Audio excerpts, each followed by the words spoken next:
ప్రభు ఘనమైన నామమునకు మహిమ కలుగునుగాక. మన ప్రభువును రక్షకుడునునైన యేసుక్రీస్తుల వారి యొక్క ప్రశస్తమైన నామమునకే మహిమ, ఘనత, ప్రభావములు యుగయుగములకు కలుగునుగాక. సర్వాధికారి అయిన దేవుడు ఆయన గొప్ప కనికరమును బట్టి మరొక శ్రేష్టమైన శుభదినములో ఈ రీతిగా దేవుని పరిశుద్ధ పాద సన్నిధిలో చేరి దేవుని మాటలు మనము ధ్యానము చేసే భాగ్యాన్ని ఇచ్చిన దేవాది దేవునికి మనం ఎంతగానో కృతజ్ఞతాస్తుతులు చెల్లించబద్దులమై ఉన్నాము. అదే సమయములో దేవుని వాక్యము వింటూ ఆత్మీయముగా బలపరచబడుతూ మరికొన్ని నూతన విషయాల కొరకై ఎదురు చూస్తున్న దేవుని ప్రియబిడ్డలైన మీ అందరికీ ప్రభు అయిన యేసుక్రీస్తు పేరట వందనములు తెలియచేయచ్చు ఉన్నాను. ప్రభునందు ప్రియమైన వార్లారా, దేవుని సన్నిధానములో ప్రతిదినము ధ్యానము చేసే మాటలు ఎన్నో వందలు వేలు ప్రసంగాలు అవుతూ ఉన్నా కేవలం సముద్రములో నుంచి ఒక చేరడు నీళ్లు తీసుకున్నట్లే ఎన్నో ప్రసంగాలు చెప్పానని నేను అతిశయపడాల్సిన పని లేదు. ఎన్నో వింటున్నామని మీరు అతిశయపడాల్సిన పని లేదు.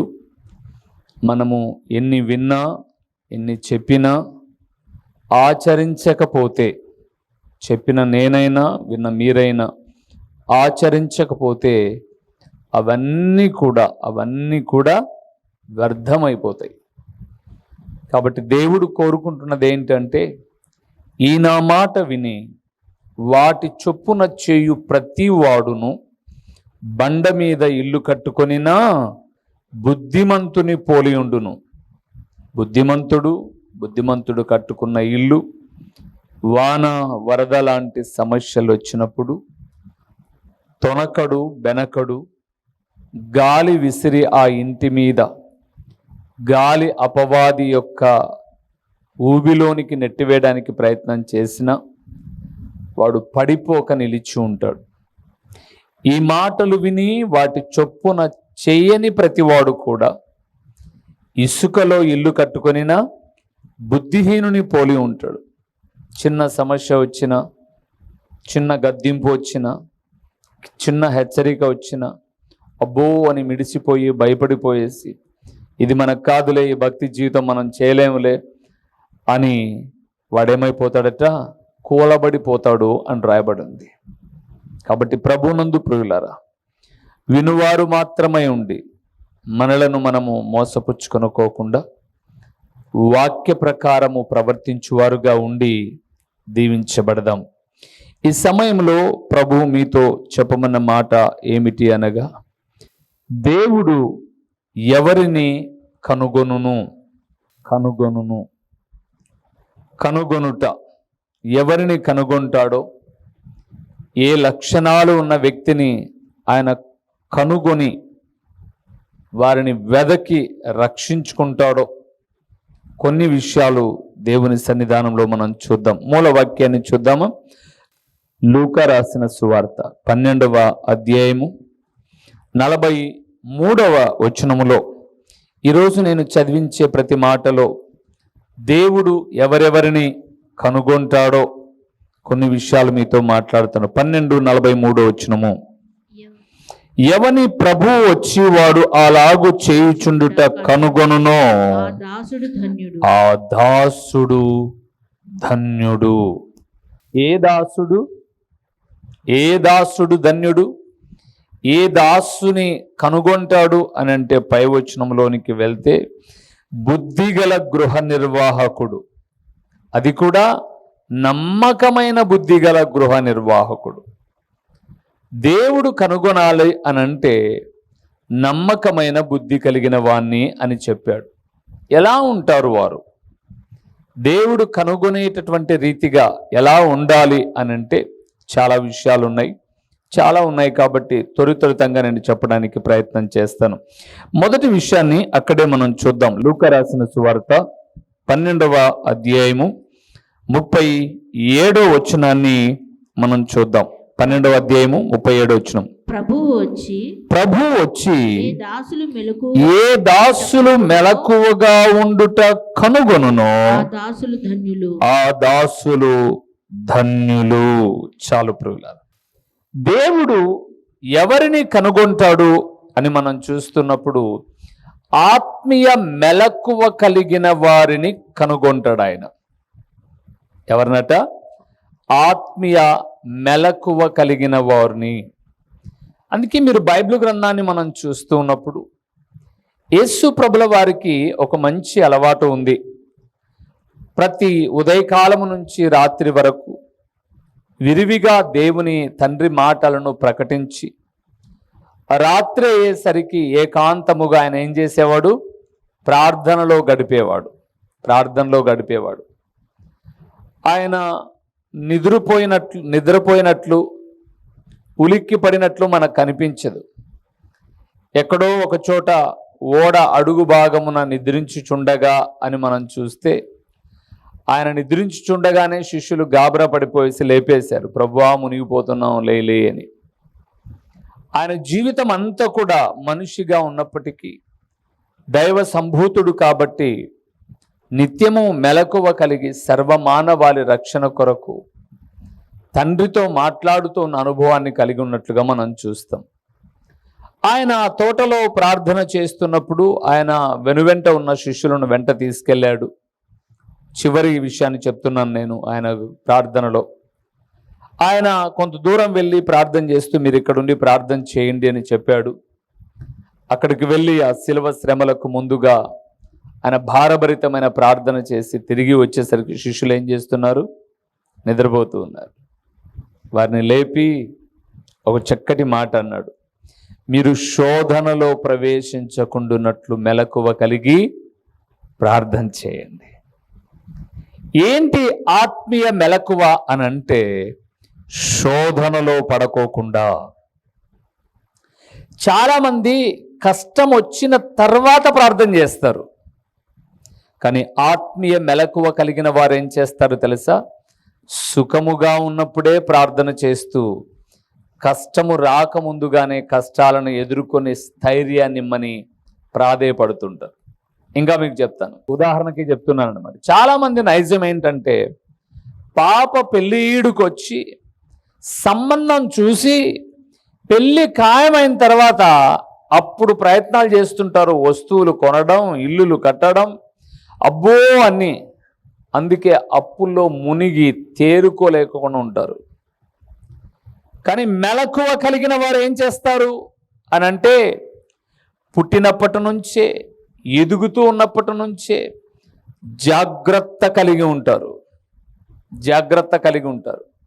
ఆడపిల్ల అన్న తర్వాత ఏ రోజైనా వివాహం చేయాలి, ఎన్నో అవసరతలు అక్కరలు ఉంటాయి. వారికి కావలసిన వస్తువును సమకూర్చుకోవడం, వారికి కావలసిన వివాహానికి విద్యకు అవసరమైన వాటిని సమకూర్చడం. అయ్యో, ఒక వివాహం అయితే ఆడపిల్లలు ఇంటికి వస్తే వారికి ఒక వసతిని ఏర్పాటు చేయడం, ఇలాంటివి మెలకువ కలిగిన వారు చేసే పని.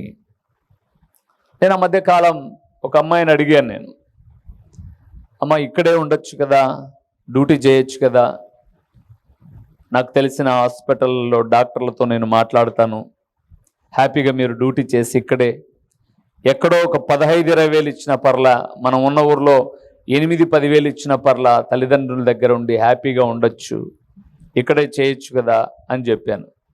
నాతో అనింది, అలాగే నేను బయోడేటా ఇస్తాను, అది ఇది అని చెప్పింది. ఎంతకు చెప్పలా, ఏంటి విషయం కనుక్కో అని నేను నా భార్యను అడిగాను. తర్వాత పిల్లలకు కూడా చెప్పాను, ఎందుకు ఇక్కడ ఉద్యోగం చేయడం ఇష్టం లేదు అని అడిగితే ఆ అమ్మాయి చెప్పిన మాట ఏంటో చెప్పమంటారా అండి? సందర్భం వచ్చింది కాబట్టి చెప్తున్నాను. ఈడ నేనుంటే బాత్రూంలో స్నానం చేస్తుంటే పక్క నుంచి తొంగి చూస్తున్నారు మనుషులు, రాత్రిలో పూట దాక్కొని స్నానం చేయాల్సిన అవసరం వచ్చింది. అందుకే నేను బయట హాస్టల్లో ఉంటే నాకు అన్ని వసతులు బాగున్నాయి, నాకు కొంచెం కష్టమైన ఆహారము రుచించకపోయినా వసతి లేదు కాబట్టి నేను అక్కడ ఉన్నానండి. ఇంకేం చేయాలండి? ఈ బాధ్యత ఎవరిది అంటారు? చెప్పండి, ఈ బాధ్యత ఎవరిది అంటారు? పాస్టర్దా? పక్కింటోళ్ళదా? ఎవరిది? ఎన్ని కారణాలన్నా చెప్పు, నథింగ్ అండి. అవన్నీ వేస్ట్ కారణాలు నన్ను అడిగితే.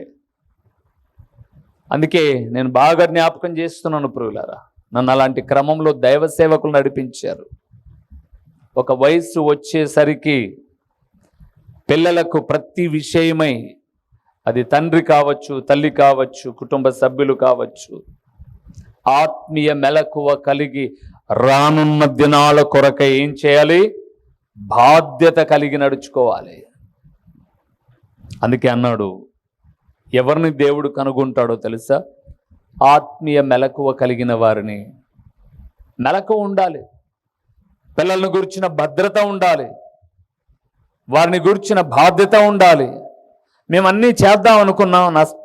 ఒకటి చెప్తాను పురుగులారా, ఉన్న ఫలంగా మనకు జబ్బు వచ్చింది అనుకుందాం, మన దగ్గర ఏం డబ్బులు లేవులేని మంచం మీద పడుకుంటామా? మనం ఏం చేస్తాం? మనం మంచం మీద పడుకోం, అప్పు అయినా చేస్తాం, ప్రయాస అయినా పడతాం, ఆ జబ్బు నుంచి కోలుకుంటే చాలని ప్రయత్నం చేస్తాం, బతికితే చాలు సంపాదించుకోవచ్చు అనుకుంటాం. అలాగే అవసరతలు కూడా తీర్చాల్సి వచ్చినప్పుడు, పనులు కూడా చేయాల్సి వచ్చినప్పుడు బాధ్యత కలిగిన తల్లిదండ్రులు పిల్లలను గురించి చాలా జాగ్రత్త వహించాలి. రెండవది, దేవుని ఎవరికి అనుకుంటాడో చూద్దామా? సమూయేలు మొదటి గ్రంథం 13వ అధ్యాయము 14వ వచనాన్ని ఒక్కసారి మనం చూస్తూ ఉన్నాం. యెహోవా తన చిత్తానుసారమైన మనస్సు గల యొక్కని కనుగొని ఉన్నాడు. రెండవది ప్రియులారా, దేవుడు మొదటిది ఆత్మీయ మెలకువగా ఉండేవారిని కనుగొంటాడు. రెండవది, దేవుడు ఎవరిని కనుగొంటాడు అంటే దేవుని చిత్తానుసారముగా నడుచుకునే వారిని కనుగొంటాడు. వాళ్ళ ఇష్ట ప్రకారంగా వాళ్ళు నడుచుకునే వారిని కనుగొనడు ఆయన. తన ఇష్టానుసారముగా, దావీదుని గురించి రాయబడిన మాట ప్రియులారా, అంతకుముందు ఉన్నటువంటి రాజు అయినటువంటి సౌలు ఎవరి ఇష్టానుసారంగా నడుచుకుంటున్నాడు? తన ఇష్టానుసారంగా. అమాలేకులు వెళ్ళి చంపిరాపు అనంటే, అమాలేకులు భూమి మీద ఉండకుండా తుడిచివేయనంటే ఈయన ఏం చేస్తాడు? బలిసిన వాటిని అన్ని తెచ్చుకున్నాడు, క్రొవ్విన వాటిని అన్ని తెచ్చుకున్నాడు. దేవుని మనస్సు విరిగిపోయింది. అందుకే అంటున్నాడు సమూయేలుతో, తన చిత్తానుసారమైన మనస్సు కలిగిన యొక్కని దేవుడు కనుగొన్నాడు. మనము ఆయన ఇష్టానుసారంగా బ్రతికామనుకోండి, కనుగొన్న దేవుడు మన మీద ఎప్పటికీ ఆయన కనుదృష్టిని నిలిపి ఉంచుతాడు ప్రియులారా. అందుకే దేవుని సేవకుడిగా జ్ఞాపకం చేస్తున్నాను, దేవుడు తన ఇష్టానుసారముగా బ్రతికే వారిని కనుగొనే దేవుడు. అరణ్యంలో ఉన్నాడు, గొర్రెలు కాస్తూ ఉన్నాడు, యుద్ధానికి వచ్చాడు, ఆయుధాలు మోస్తూ ఉన్నాడు. ఎక్కడ ఉన్నా సరే దావీదు మనస్సు ఎప్పుడు ఎవరి మీద ఆనుకొని ఉంది? దేవుని మీద. అందుకే దేవుడు తన ఇష్టానుసారమైన మనస్సుని కనుగొన్నాడు. అంత ఇష్టానుసారమైన మనస్సు కలిగిన వాడు కూడా తప్పు చేస్తే శిక్షించుకోకుండా దేవుడు విడిచిపెట్టలేదా? విడిచిపెట్టాడు.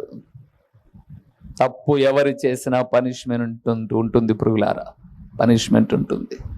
చిత్తానుసారమైన మనస్సు కలిగిన వాడిని దేవుడు కనుక్కున్నాడు, వెతికాడు. సౌలు వద్దనుకున్నాడు, వెతికాడు. సౌలు కడుపున పుట్టిన యోనాతాన్ ఏమైనా తరుమైతాడా రాజుగా అని చూశాడు, నో యూజ్, తీసేశాడు. అందుకే దావీదును కనుగొన్నాడు. ఒక పశువుల కాపరి ప్రయోజనకరమైనటువంటి రాజరికపు అధికారంలోనికి తీసుకొని వచ్చాడు. కారణం ఏంటో తెలుసా? దావీదు ఏది చేసినా ఏం చేసేవాడు? దేవుణ్ణి అడిగేవాడు. దేవా వెళ్ళమంటావా, ఉండమంటావా, తరుముదునా వద్దా? ఇది ఆయన జీవితం అంతా. దేవుణ్ణి అడక్కోకుండా ఏ పని కూడా ఆయన చేయాలి. అడగకుండా చేసిన ఒకే ఒక తప్పిదం బత్సెబా విషయం. అప్పుడు కూడా ఒకవేళ దేవుని అడిగింటే, ప్రభువా నాకు ఎందుకో ఆమె చాలా అందంగా కనిపిస్తుంది అని అంటే, అదే కదా దేవుడు అంటాడు, నువ్వు అడిగితే ఇంకా అనేక మంది స్త్రీలను పెళ్లి చేసుకోవడానికి నేను నీకు ఇచ్చేవాడిని. కానీ నువ్వు చేసింది తప్పు. శిక్షపడాల్సిందే. సో ఆయన మెలకువగా ఉండి వారిని కనుగొంటాడు. తన చిత్తానుసారమైన మనస్సు కలిగిన వారిని కనుగొంటాడు. మూడవది ఎవరిని కనుగొంటాడో చూద్దామా. ఇర్మియా గ్రంథము 9వ అధ్యాయము 17వ వచనాన్ని ఒకసారి మనం చూద్దామా. 17వ వచనాన్ని చూద్దాం. సైన్యములకు అధిపతి యెహోవా ఎలాగు సెలవిచ్చుచున్నాడు, ఆలోచింపుడి, రోదనము చేయు స్త్రీలను కనుగొనుడి, వారిని పిలవనంపుడి, తెలివిగల స్త్రీలను కనుగొనుడి, వారిని పిలవనంపుడి. మూడవది ప్రియులారా, ఎవరిని దేవుడు కనుగొంటాడు అంటే పశ్చాత్తాప హృదయముతో కన్నీరు విడిచి ప్రార్థించే స్త్రీలను కనుగొంటాడు ఆయన. ఓకే, మీకు ఇప్పుడు ఒక ప్రశ్న. పశ్చాత్తాపముతో ప్రభు పాదాల చెంత ప్రార్థించిన ఒక స్త్రీని చెప్పండి. పాపాత్మురాలైన స్త్రీ. లూకాసు వార్త 7వ అధ్యాయం తర్వాత చదువుదాం, ఇప్పుడు వద్దు. యేసు ప్రభుల వారి పాదాల దగ్గరికి వచ్చి తన పాపములన్నిటినీ ఒప్పుకొని విడిచిపెట్టి కన్నీరు కారుస్తూ ఉంటే ఆ ఇంటి వాళ్ళందరూ అన్నారు, ఈమె ఎలాంటిదో యేసు ప్రభుకు తెలియదా? ఈమె బహుఘోరమైన పాపాత్మురాలు కదా, ఈమె వచ్చి ఆయన పాదాలు ముద్దాడుతూ ఉంటే ఆయన పట్టనట్టున్నాడే అని అనుకున్నారు. కానీ ఆయన అంటాడు, ఈ స్త్రీ అధికముగా ప్రేమించను కనుక ఆమె విస్తారమైన పాపాలన్నీ ఏమయ్యాయి? క్షమించబడ్డాయి. ఈరోజు దేవాలయంకి వచ్చి ఏడ్చే స్త్రీలు చాలా మంది ఉన్నారు, ఏడ్చి ప్రార్థించే స్త్రీలు చాలా మంది ఉన్నారు. కానీ ఏడ్చి ప్రార్థించి పాపాన్ని విడిచి మళ్ళా చేయని స్త్రీలు మాత్రం కొందరే ఉన్నారు ప్రియులారా. అందుకే బైబిల్ గ్రంథంలో మనం చూస్తున్నప్పుడు ఆ పాపాత్మురాలైన స్త్రీ ఏడ్చింది, కన్నీరు కార్చింది, పాదాలు తుడిచింది, ప్రభు శరణు వేడగలిగింది. మరలా ఆమె పాపము చేసినట్లుగా ఏ విధమైనటువంటి వాక్యములు ఆధారాలు మనకు కనపడవు. రోదనము స్త్రీలు అన్నాడు అక్కడ, మీరు చూసారో లేదో? అవునా? రోదనము చేయి స్త్రీలను కనుగొనుడి, తెలివిగల స్త్రీలను కనుగొనుడి. ప్రభునందు ప్రియులారా, ఈరోజు ఆయన పాదాల చెంత, తండ్రి నా పాపం, నా శాపం ఇది ఈరోజుతో విడిచిపెట్టేస్తున్నాను. అందుకే మీకు ఒక మంచి ఉదాహరణ బైబిల్ గ్రంథంలో యేసు ప్రభుల వారు మధ్యాహ్నపు వేళ ఆ యాకోబు బావి దగ్గర కూర్చున్నాడు. శిష్యులంతా ఊర్లోకి భోజనానికి వెళ్తే ఆయనకు తెలుసు ఆ సమయంలో అక్కడ ఎందుకు కూర్చున్నాడంటే అక్కడికి ఒక ఆమె నీళ్ళ కోసం మధ్యాహ్నం పూట మాత్రమే వస్తుంది. ఆమెను మీరు చూస్తే ఆమె జీవితం అంతా ప్రభువు చెప్పాడు, బట్టబయలు చేశాడు. నీకు ఇప్పుడున్నవాడు కూడా నీ భర్త కాదు, నీ జీవితం మంచిది కాదని బట్టబయలు చేశాడు.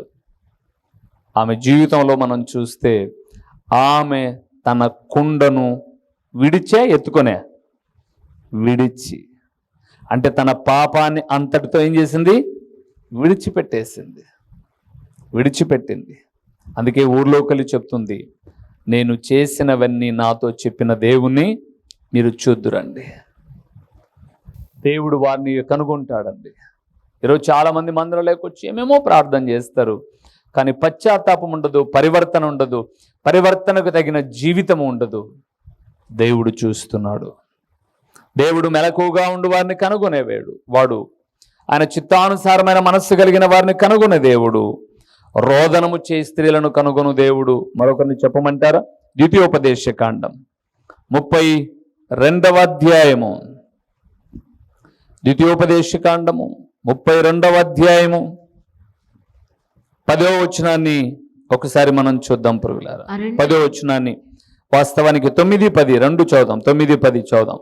యెహోవా వంతు ఆయన జనమే. 32వ అధ్యాయం చదువుతున్నాం, 9-10 వచనాలు చదువుతున్నాం. యెహోవా వంతు ఆయన జనమే, ఆయన స్వాస్థ్య భాగము యాకోబే, అరణ్య ప్రదేశములోను భీకర ధ్వని గల పాడైన ఎడారిలోను చూడండి వాని కనుగొని ఆవరించి పరామర్శించి తన కనుపాపను వలేవని. 4వది ప్రియులరా, నిస్సహాయ స్థితిలో ఒంటరిగా ఉన్న వారిని నా ప్రభువు కనుగొనేవాడు. ఎలాగట?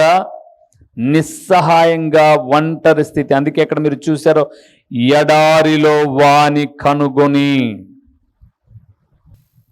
ఒంటరితనం చాలా భారమైనది, భయంకరమైనది ప్రియులారా, చాలా భయంకరమైనది. అందుకే జ్ఞాపకం చేస్తున్నాను, ఆ స్థితిలో నువ్వు చేసే రోదన, నువ్వు చేసే బాధ, నీ కన్నీరు పరామర్శించడానికి ఆయన కనుగొనేవాడుగా ఉన్నాడు. ఒంటరిగా ఉన్న వారిని నా ప్రభువు కనుగొనేవాడు. ఎవరు నా బాధ పట్టించుకోవడం లేదన్నా నిజమేనండి. ఈ లోకం చాలా చాలా చాలా దౌర్భాగ్య దుర్భరమైనది. ఏదన్నా జరిగినప్పుడు కుటుంబ సభ్యులు అంటారు, మేమున్నాం, మా ప్రాణానికి అడ్డం వేసైనా ఉంటాం, అది ఇది అంటారు. అంత ఒట్టిది ప్రియులారా, అంత ఒట్టిది. వారి ఒంటరితనములో వారికి తోడుగా ఉండి వారు బాధపడే ప్రతి దానిని కనుగొనే ఆయన ఉన్నాడు. ఆయన ప్రభు అయిన యేసుక్రీస్తు. అందుకే ఒంటరిగా ఎప్పుడున్నా మనం చేయాల్సిన పని ఏంటంటే, మనం ఒంటరిగా ఉన్నప్పుడు ఆలోచన విధానాన్ని ప్రక్కన పెట్టి ఆరాధ్య దైవమైన ప్రభువును మన మనస్సులోనికి తెచ్చుకోగలిగితే మనము ఎప్పుడు ఒంటరి కానే కాము. ఆయన తోడుగా ఉంటాడు మనకు, మన పిల్లలకు, కుటుంబానికి. అందుకే బైబిల్ గ్రంథం సెలవిస్తుంది, వారిలో ఒంటరి అయిన వాడు ఎంతమంది అవుతారట? 1000 మంది, 10,000 మంది కాగలుగరు. ఎలా కాగలరు? ఆయన తోడుగా ఉంటే. బైబిల్ గ్రంథాన్ని మీరు చూడండి, ఒంటరి అని చాలామంది చాలా వ్యక్తులను భయపెట్టారు బైబిల్ గ్రంథంలో. కానీ మీరు గమనిస్తే వారి పక్షముగా దేవుడు ఉండి, వారి స్వాస్థ్యముగా ఉండి, వారి జీవితాలను దీవెనకరంగా మలిచాడు ప్రియులారా, దీవెనకరంగా మలిచాడు. అందుకే నా దేవుడు ఆత్మీయ మెలకువ కలిగిన వారిని కనుగొనే దేవుడు, తన చిత్తానుసారమైన మనస్సు కలిగిన వారిని కనుగొనే దేవుడు, రోదనము చే స్త్రీలను కనుగొనే దేవుడు, ఒంటరిగా నిస్సహాయ స్థితిలో ఉన్న వారిని కనుగొనే దేవుడు. ఇంకొక మాట చెప్పి నేను ముగిస్తాను ప్రియులారా. మలాకీ గ్రంథానికి వద్దాం. 3వ అధ్యాయము, మలాకీ గ్రంథము 3వ అధ్యాయము 18వ వచనాన్ని ఒక్కసారి మనం చూద్దాం. 18వ వచనాన్ని చూద్దాం. అప్పుడు నీతి గల వారెవరో, దుర్మార్గులెవరో, దేవుని సేవించు వారెవరో, ఆయనను సేవించని వారెవరో మీరు తిరిగి కనుగొందురు. చాలు. దేవుడట తనను ఎవరు సేవించేవారో, ఎవరు సేవించని వారో ఆయన కనుగొనే దేవుడు. సేవించుట అంటే ఆరాధించుట అని అర్థం. ఆయనకు తెలుసు ఎవరు ఆయనను ఆరాధించువారో, ఎవరు ఆరాధించని వారో. మందిరానికి వచ్చిన కూర్చొని పోయేవారు కొందరు, ఆయనను మనసారా స్తుతించి ఆరాధించేవారు కొందరు. చాలామంది మందిరానికి వస్తారండి, అటెండెన్స్ మాత్రమే వేయించుకుంటారు, ఏ చలనము ఉండదు. నేను అప్పుడప్పుడు కొంతమందిని గమనిస్తూ ఉంటాను, ఏమాత్రము ప్రభుతో సహవాసాన్ని కలిగి ఉంటారు. వచ్చాం పోయాం, నేర్చుకున్నది ఏమీ ఉండదు, సరి చేసుకున్నది ఏమీ ఉండదు, బ్రతుకును మార్చుకునేది ఏమీ ఉండదు. దేవుడు అన్నాడు, ఆయన తెలుసంట, ఆయన కనుగొంటాడట. ఆయనను ఆరాధించు వారెవరో అంటే సేవించు వారెవరో, సేవించని వారెవరో ఎవరికి తెలుసు? ఆయనకు తెలుసు. ఇంతకు ఇక్కడున్న నువ్వు ఎలాగొచ్చి కూర్చున్నావు? కూర్చొని ఏం చేసావు? కనీసం పాటైనా పాడావా? అందుకే చూడండి, చాలామంది జీవితాలలో 1 అడుగు ముందుకు 4 అడుగులు వెనక్కి పడుతుంటాయి. ఎందుకు? ఆరాధనకు వస్తారు, పాటలు పాడేటప్పుడు రారు, పాట పాడేటప్పుడు రారు. కొంతమంది బైబిల్ చదివేటప్పుడు వస్తారు, కొంతమంది ప్రసంగం అప్పుడు వస్తారు, కొంతమంది లాస్ట్లో వచ్చి కూర్చొని పోతారు. మిమ్మల్ని అడుగుతాను, పూర్వపు దినాల్లో సినిమాలకు వెళ్ళేవారు. ఎప్పుడైనా సినిమా హాల్ దగ్గరకు వచ్చిన తర్వాత ఆల్రెడీ 5 రీళ్ళు అయిపోయాయమ్మా అంటే అయిపోయిందిలే, ఈ టికెట్ చూస్తా అని ఎవరైనా పోయింటారా? ఎవరు పోరు. మరి ఆరాధనకు దేవుణ్ణి స్వరమెత్తి స్తుతించడమే పాట పాడడం ఆరాధనలో ఒక భాగం. నువ్వు పాటల్లో లేవు, దేవుని స్తుతించే విషయంలో లేవు అని అంటే ఖచ్చితంగా నీలో ఏమున్నట్లు? లోపమే, అన్ఫిట్. బడికి వెళ్తారు పిల్లలు, ఫస్ట్ పీరియడ్ అయిపోయినాక వెళ్తారా? ఫస్ట్ పీరియడ్ నుంచే బడిలో ఉంటారా? మొదటి పీరియడ్ నుంచే ఉంటారు చాలామంది. అందుకే చూడండి, వాళ్ళ ప్రయత్నాలన్నింటిలో ఒక అడుగు ముందుకు పడింటే 4 అడుగులు వెనక్కి వస్తూ ఉంటారు. ఎందుకు? దేవుని విషయాలలో నీ యొక్క ఆరాధన సమయం, నీ యొక్క విలువైన జీవితం, నీ కొరకై ఆయన చేసిన త్యాగం. ఏ వయసులో పొందాడు ఆయన కష్టం? 33.5 సంవత్సరం యవ్వన ప్రాయంలో నీ కొరకు మరణాన్ని పొందాడు ఆయన. మరి ఆయన కొరకు నువ్వు కరెక్ట్ టైంలో లేవు అని అంటే ఏమర్థం? నీకు దేవుని పని కన్నా నీ పని మీదనే ఎక్కువ మమకారం. అందుకే నీ పనులు ఒక అడుగు ముందుకు పోతుంటాయి, 4 అడుగులు వెనక్కి పోతూ ఉంటాయి. కానీ ఆయన పని నువ్వు ముందు చేసావనుకో, నీ పనుల భారము ఆయన మీద మోపితే ఆయన నీ పనుల భారమును నీ ఉద్దేశమును ఏం చేస్తాడు? సఫలము చేస్తాడు. అది అందుకే ఆయన అన్నాడు, దేవుని సేవించు వారెవరో సేవించని వారెవరో ఆయన కనుగొనే దేవుడు. ప్రార్థన చేద్దాం, తలలు వంచుదాం. మనము మన జీవితాలు ఒక్కసారి ప్రభు ఎదుట మెలకువగా ఉన్నామా? దేవుని చిత్తానుసారంగా ఉన్నామా? రోదన చేసేవారుగా ఉన్నామా? ఒంటరిగా నిస్సహాయ స్థితిలో ఉన్నామా? దేవుని సేవించే స్థితిలో ఉన్నామా? దేవుడు కనుగొనేవాడు కాబట్టి జాగ్రత్త పరచబడదాం. మేలుకరమైన మార్గంలో నేడైనా పరివర్తన చెంది ప్రభువుకు సాక్షిగా జీవిద్దాం. ప్రార్థన చేసుకుందాం. మహిమా స్వరూపివైన మా ప్రియమైన పరలోకపు తండ్రి, మహోన్నతుడైన దేవా, మీ ఘననామమునకు స్తోత్రములు చెల్లిస్తున్నాము నాయన. నమ్మకమైన బుద్ధి కలిగిన గృహ నిర్వాహకుని మీరు కనుగొనినట్లుగా మమ్ములను, మా వ్యక్తిత్వాలను, మా జీవితాలను కనుగొనే దేవుడవైనందుకు స్తోత్రములు తండ్రి. మా జీవితము, ఆంతర్యము సమస్తము ఎరిగిన దేవుడవు తండ్రి. మీకు మరుగైనదంటూ ఏది కూడా లేదు. అందుకే ఈ సమయములో పశ్చాత్తాప హృదయముతో ఆత్మీయ మెలకువ కలిగి మీ చిత్తానుసారమైన మనస్సుతో హృదయపూర్వకముగా మిమ్మల్ని సేవించే నిజమైనటువంటి ఆరాధికులుగా ఈ వాక్యమైన బిడ్డలు నేను నిలిచుండడానికి సహాయం చేయండి. ప్రకటించబడిన పరలోకపు సంగతులు వ్యర్థముగా పోకుండా సారవంతమైన నేలను పడిన విత్తనము వలె 30దంతలుగా 60దంతలుగా 100అంతలుగా ఫలింపచేసి మీ ఘననామమునకు మహిమ ఘనత ప్రభావములు మీరు కలుగు చేసుకునుమని ఎంతైనా నమ్మదగిన దేవుడవైన మీకు స్తుతులు చెల్లించుకుంటూ యేసు నామములో అడిగి పొందియున్నాము తండ్రి. ఆమేన్.